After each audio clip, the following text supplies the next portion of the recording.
नमस्कार दोस्तों, आशा करता हूँ कि आप सभी बहुत अच्छे होंगे अपने परिवार के प्रियजनों के साथ। मैं आपका दोस्त आप लोगों का आप ही के चैनल अल्फ़ा टून्स में स्वागत करता हूँ।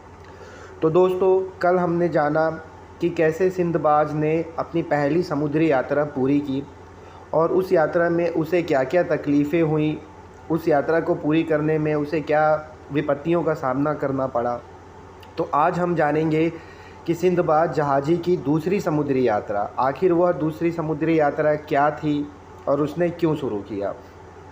तो दोस्तों, हिंदबाज सिंदबाज के बुलाए समय के अनुसार उसके घर आता है और आकर बोलता है कि मेरे दोस्त, आपने बोला था ना घर आने पे आप मुझे आज अपनी दूसरी समुद्री यात्रा का वर्णन सुनाएंगे। इस पर हिंदबाज बोलता है, ठीक है, पहले खाना खा लेते हैं फिर हम बातें करते हैं। दोनों ने खाना खा लिए। उसके बाद हिंदबाज अपनी दूसरी समुद्री घटना सुनाता है।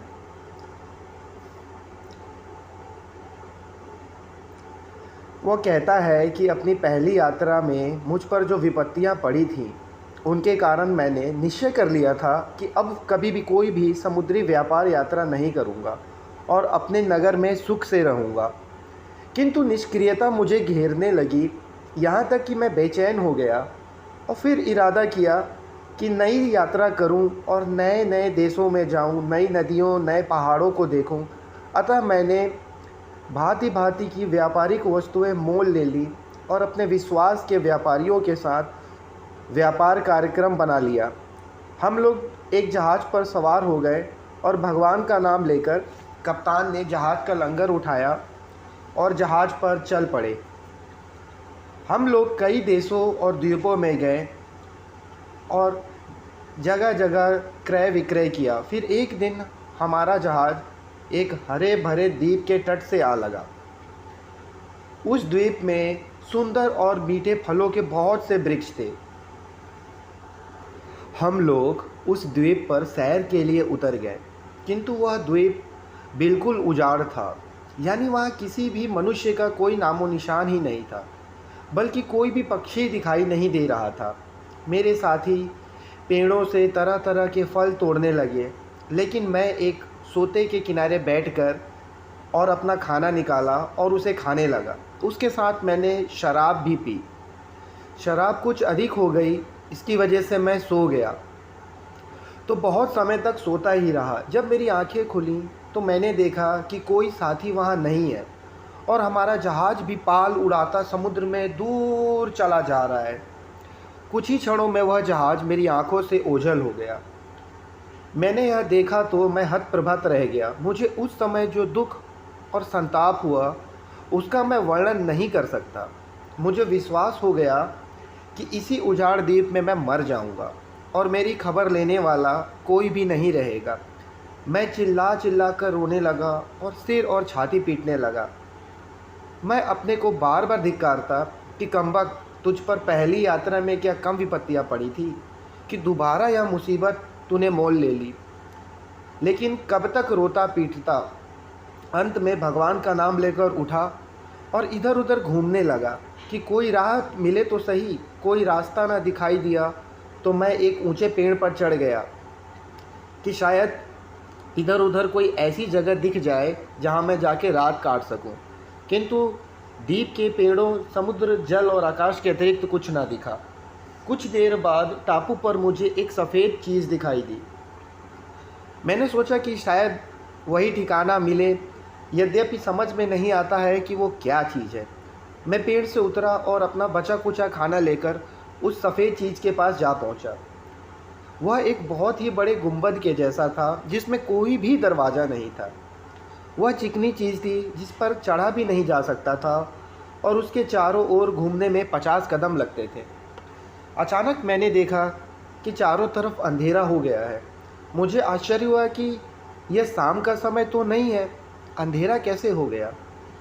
फिर मैंने देखा कि एक विशालकाय पक्षी, जो मेरे अनुमान में पहले नहीं आ सकता था, मेरी तरफ उड़ा आता है। मैं उसे देखकर भयभीत हुआ। फिर मुझे कुछ जहाजियों के मुंह से सुनी बातें याद आईं कि रुख नामी एक बहुत ही बड़ा पक्षी है। जब मैंने जाना कि वह सफ़ेद विशालकाय वस्तु इस मादा का रुख का अंडा है। वह मादा रुख आकर अपने अंडे पर बैठकर उसे सेने लगी। उसका एक पाँव मेरे समीप पड़ गया।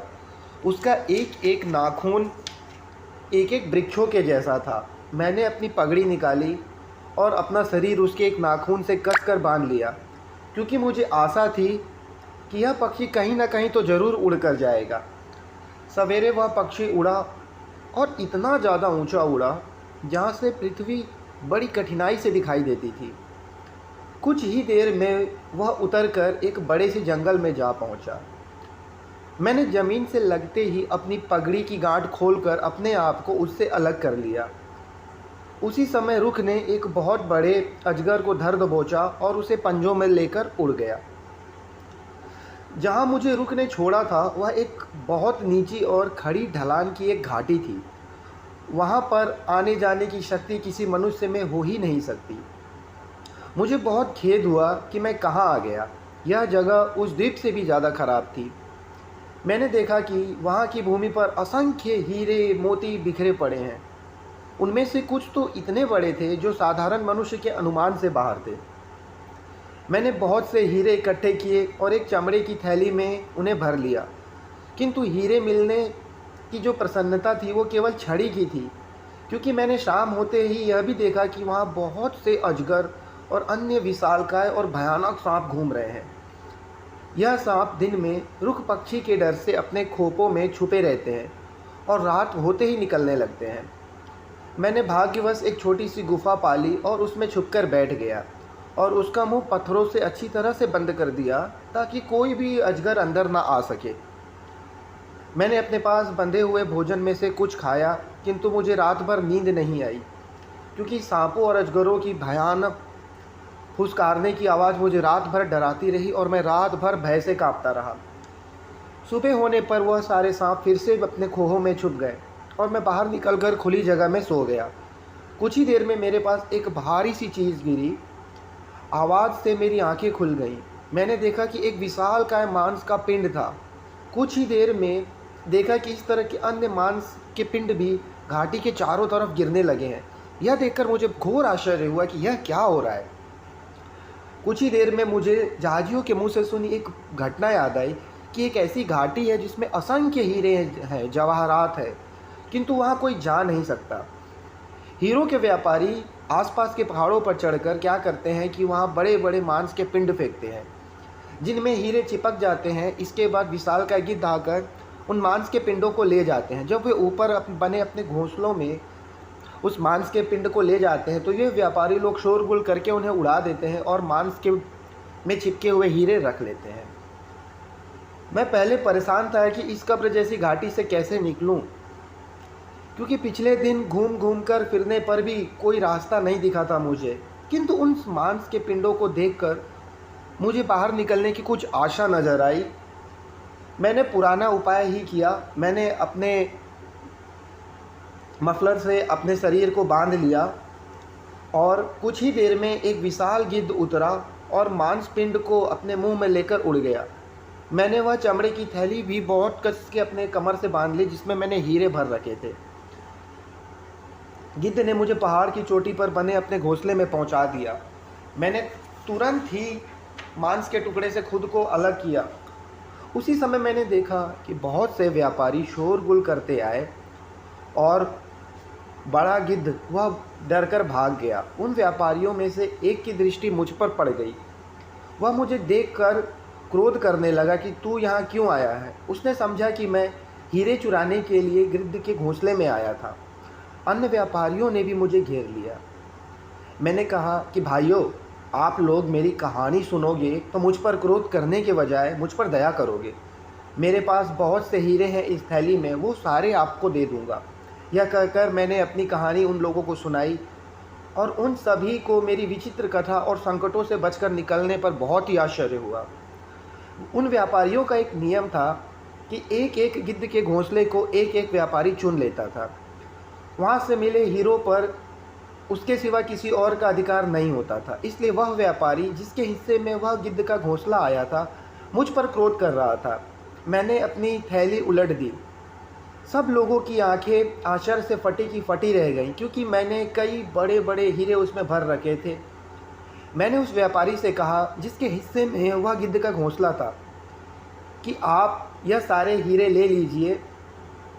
उसको मुझ पर दया आई और उसने कहा कि यह सारे हीरे तुम्हारे हिस्से के हैं, मैं इसमें से कुछ नहीं लूँगा। किंतु जब मैंने बार बार उस पर जोर दिया तो उसने एक बड़ा हीरा और दो चार छोटे हीरे ले लिए और कहा कि इतना धन मेरी सारी ज़िंदगी के लिए काफ़ी है, अब मुझे दोबारा यहाँ आने की ज़रूरत नहीं पड़ेगी। जब रात हुई तो मैं उन्हीं व्यापारियों के साथ उन्हीं के घर चला गया। उन्होंने मुझसे विस्तार से मेरी सारी कहानी, दुख भरी कहानी जाननी चाहिए और मैंने सारे अनुभवों का उनसे वर्णन कर दिया। मुझे अपने सौभाग्य पर स्वयं जैसे विश्वास नहीं हो रहा था कि दूसरे दिन उन्हीं व्यापारियों के साथ रूहा नामी द्वीप में मैं जा पहुंचा। यहाँ पर भी बड़े बड़े सांप भरे पड़े थे। हम लोगों का भाग्य बहुत ही अच्छा था कि उन सांपों से हम बचते हुए बिना क्षति पहुँचाए आगे पहुँच गए। रूहा द्वीप में कपूर के बहुत बड़े बड़े पेड़ थे। कपूर के पेड़ों की टहनियों को छुरी से चीर कर नीचे एक बर्तन हम रख देते थे। पेड़ का रस निकलकर बर्तन में जमा हो जाता था और जमकर यही कपूर कहलाता है। पूरा रस निकल जाने पर वह टहनी मुरझाकर सूख जाती है। कपूर का पेड़ इतना बड़ा होता है कि उसकी छाया में 100 आदमी बैठ सकते हैं। उसी द्वीप में मैंने एक पशु देखा जिसे वो लोग गेंडा कहते थे। वह भैंसे से बड़ा लेकिन हाथी से छोटा होता है। उसकी नाक पर एक लंबी सी सींग होती है। उस सींग पर सफ़ेद रंग के आदमी की तस्वीर बनी होती है।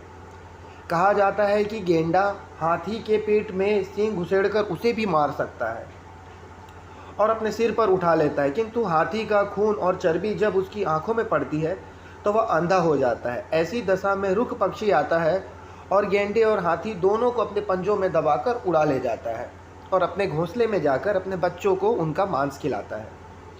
उसी द्वीप से होता हुआ मैं और बहुत से द्वीपों में गया और अपने हीरे के बदले वहाँ की बहुमूल्य वस्तुएं खरीदी। इस प्रकार कई द्वीपों और देशों में व्यापार करता हुआ अंततः मैं बसरा के बंदरगाह पहुँचा और वहाँ से फिर मैं बगदाद अपने शहर आ पहुँचा। मेरे पास इस यात्रा में भी बहुत सारा धन इकट्ठा हो गया। मैंने उनमें से काफ़ी धन का दान किया, कई निर्धनों को धन देकर संतुष्ट किया, नई मस्जिदें बनवाई, नए इमारतें बनवाए। अपनी दूसरी सागर यात्रा का वृत्तांत समाप्त करके सिंदबाज ने हिंदबाज को 400 दिनारे देकर कहा कि कल इसी समय तुम फिर आना, मैं तुम्हें अपनी तीसरी सागर यात्रा का वृत्तांत सुनाऊंगा, जो कि पहली और दूसरी दोनों से ही बहुत ही ज़्यादा विचित्र है। यह सुनकर और यह देखकर हिंदबाज बहुत ही ज़्यादा खुश हुआ और सिंदबाद को धन्यवाद देकर उसके घर से चला गया। तो दोस्तों, आपसे निवेदन है कि प्लीज़ हमें कमेंट करके बताएं कि आपको हमारी कहानी सुनने में कैसी लग रही है, और अगर हम में कुछ त्रुटियां हैं तो आप दोस्तों उसे भी बताएं ताकि हम उसमें सुधार कर सकें।